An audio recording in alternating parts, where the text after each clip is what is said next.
Moving on to moving on to Psalm 50.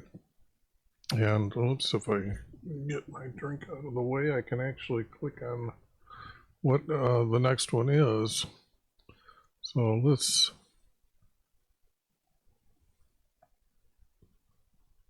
start right here. Oh, this one's going to be a long one, so I've got to try to speed it up, and this might be 2 parts. So now what I wanted to do is show you here real quick that this one here, we've been on the titles for our Creator. I've been finding a list here, and these are the Hebrew words here, this one here, this one here, and this one here. These are the Hebrew words in English lettering. And most of this one here has been used as to relate to a pagan god when this word is being used. So it might even be used as a pagan god, the word God. But notice here, up here, we have something very unusual, and they're using it as mighty one.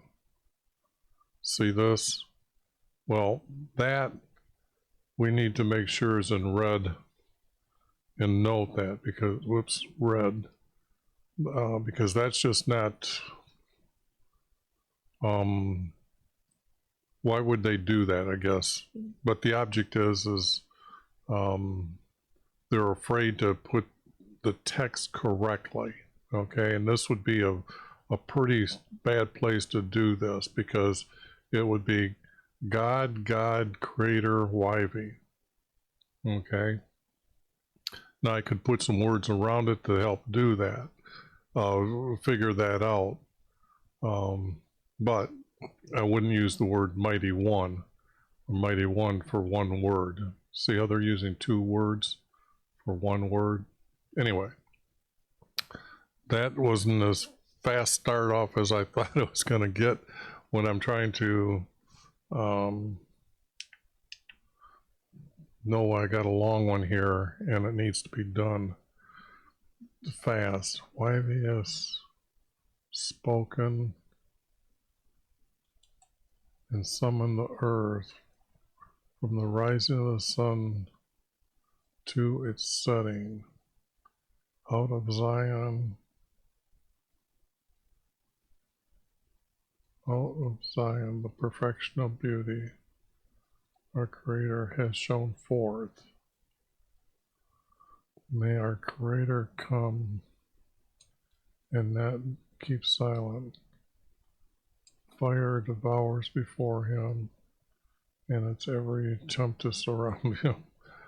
It summons the heavens above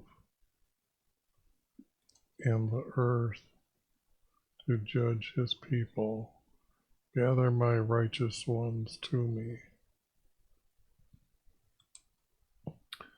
Well, I have been using the word righteous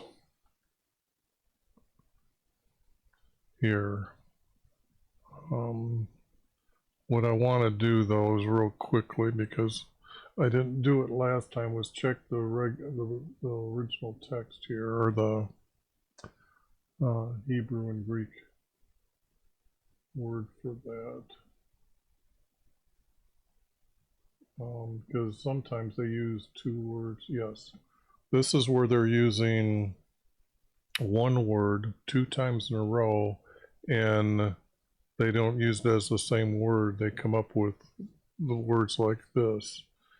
They also they use it as godly ones 20 times, godly person once, godly man 3 times, and they use it as holy one once.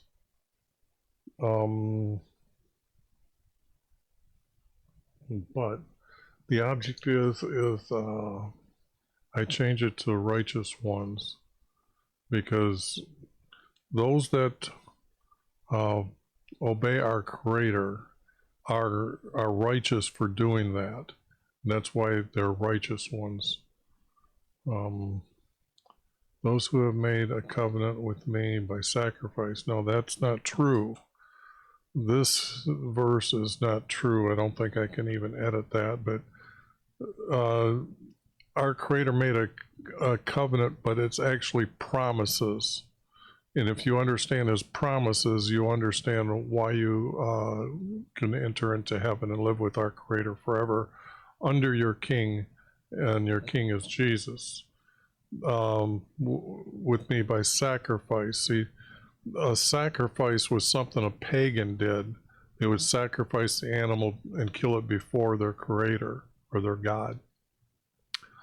And that would be at their temple, and their temple has a figurine of their God. That is not what goes on when you bring your sin offering before our Creator. You sacrifice the ram, but they take out its muscles to be offered up on the altar, where they offer the whole animal. That's called a sacrifice. So this here is completely wrong. They don't understand what a offering is, or the sacrifice for the offering is. The heavens declare his righteousness, for our Creator himself is judge. This goofy person's put their name in here. Hear my people, and I will speak to Israel. I will testify against you. I am the Creator, your Creator. I do not reprove of your sacrifices. See, and your burnt offerings are continually before me. That's not true. A burnt offering is what they did with the sin offering, when they put a fire under it. On the altar, they have stands with hooks, okay? And it would hang the muscles of the meat, okay? And they'd place wood all under it, and then they would go get a fire pan to grab the fire and come under it and set the wood on fire to burn the offering. So that's a burnt offering, and it was actually done so it reduces to ashes, like as if it is to, the muscles were the actions of your sin, and then this offering would be burnt to a crisp, because then it could be made into ashes, and it would be forgot, blown into the wind and not seen again. So it's just I can't say it's a metaphor, but it's just an understanding of the way the people would see that this is what our Creator's doing, is he's forgiving this because he knew he needed to bring a sin offering, and then to be forgiven. This is all symbology, I guess, symbology, but it would be easy enough for them to understand that our Creator is forgiven and not keeping it as a reminder, not holding it against them. Well, nice young bull. Now see, a bull is not the right word. Bull is not the right word. Nor male goats out of your fold. Goats weren't used in offerings. Our Creator specifically gave instructions for the rich to bring a ram, okay, and others were to bring, I think, animals or birds. That would be for the poor. For every beast of the forest is mine.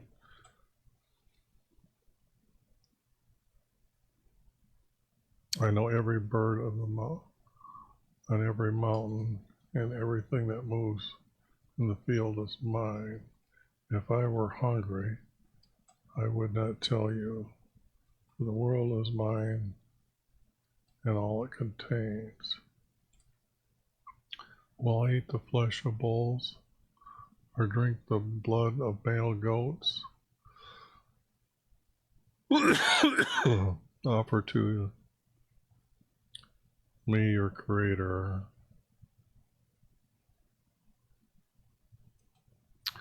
sacrifice for Thanksgiving and pay your vows to the Most High.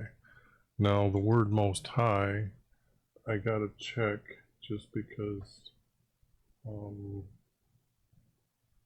I know that that's another word I've been checking to see if there, no, okay, never mind. And call upon me in the day of trouble. I will rescue you and you will honor me.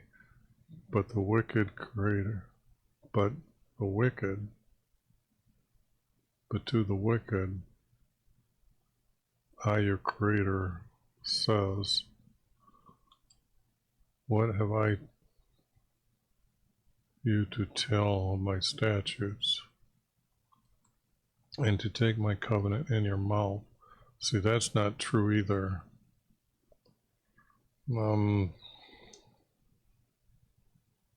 This is not written by a person who is an Israeli. This, I don't care if there's a format or not, this is not something that's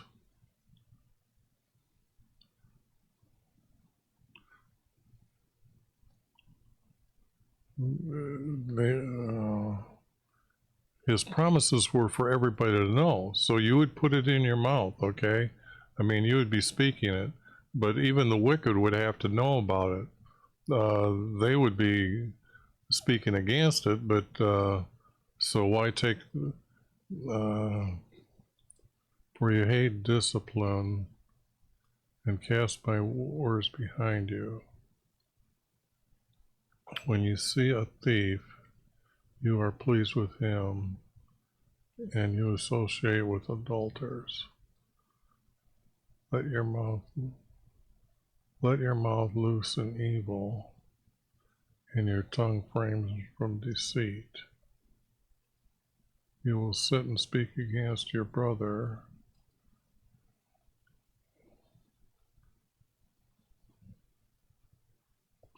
You slander your own mother's son. What? Slander your own mother's son. Well, you're the son, so these things you have done, and I have kept silent. You thought that I was just like you. Well, that isn't. I will reprove you and state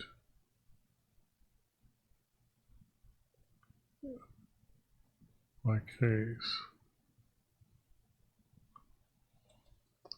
in order before your eyes. Now consider this. You have forgotten.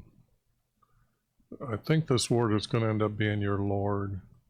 Lest I tear you in pieces, and there be none to deliver. Who offers a sacrifice of thanksgiving honors me, and he who offers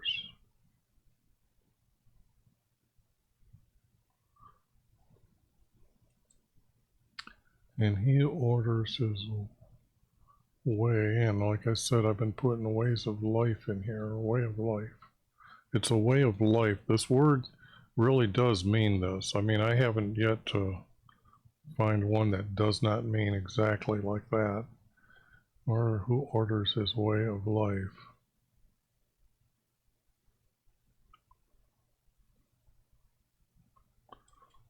I will show salvation of Creator.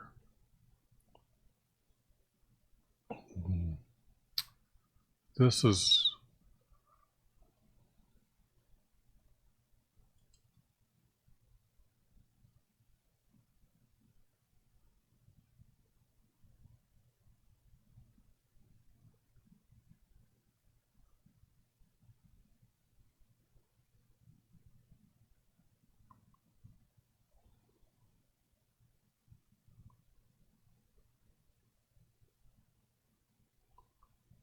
trying to see how many verses I can group together as a group.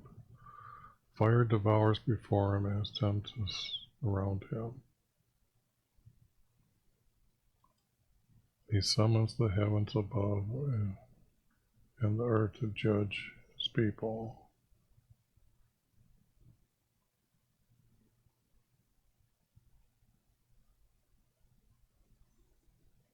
They could hook together. Oh.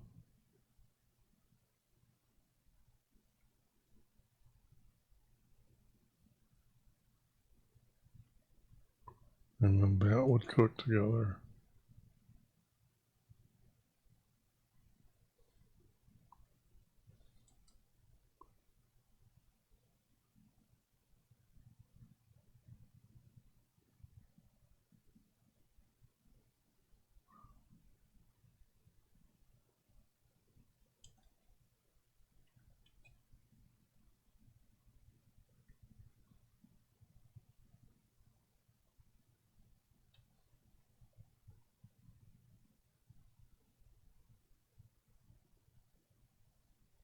But this is absolutely not true here, so I can get rid of that as well. Out of your house.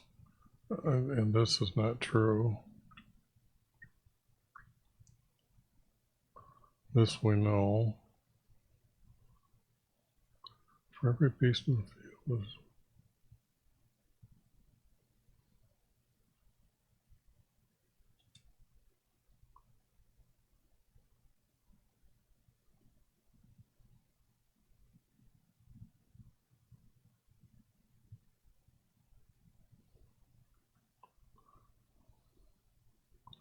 But everything, no matter what it is his. So I don't understand that he's just writing that beasts, anything that breathes, I guess, or shows a sign of living life, I guess, is what this is getting to.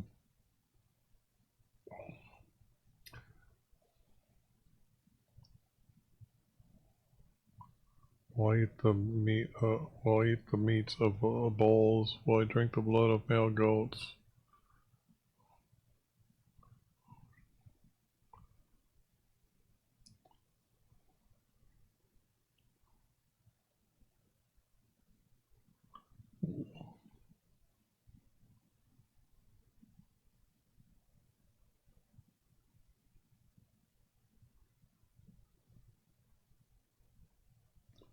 This is just nonsense, I think. Army. No, this is, yeah, this person has no idea of what it's like to be an Israeli or a Hebrew. I mean, obviously doesn't understand when you use the word creator and then trying to put it as our creator speaking this way in a text. When our creator speaks, it's prophecy. It's telling about the future, okay? Or it's about his everlasting promise. So a lot of this is just I don't care what I'm seeing here. I don't see it as being written by an Israeli. I'm going to just call this crap for that fact. I mean, if you watch the videos over and over, or watch them and one after another, you'll see that the format is an ongoing, reasonable one step to the next step to the next step, and understanding the life of one who is righteous and obedient. They know what a sacrifice is and what they're offering. And example, he summons the heaven. How can you say he summons the heaven here, and then you write I am your creator here, as if he's talking to you. This is just, they just know that that's not true. So my answer to this one is forget it. It's stupidity at its most. The writer is not, what would I say, very knowledgeable about the rest of the Hebrew text. So I should just write the word out. And I will do that. Okay, time for the next one.